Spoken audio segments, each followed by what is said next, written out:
we've watched with disappointment and pain in our hearts as our dear president watch as some Nigerians, people like Reno Omokri, Fani Kayode, and Ruben Abbott, make statements that is capable of setting this country on fire, and they watch without doing anything about it. We are here when one of the SND Igbo in Ajawo Estate made a similar statement.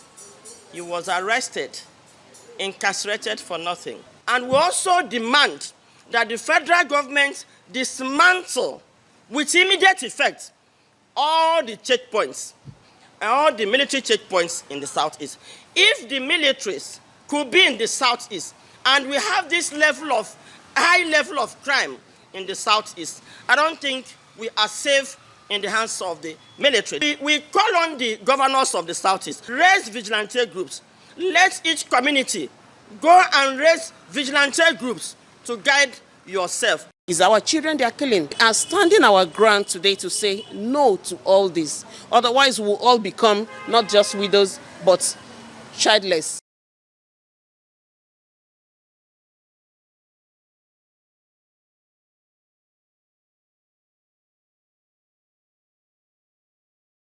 Another thing we want to also talk about is that the federal government should please release Nnamdi Kanu so that we will have absolute peace in the southeast.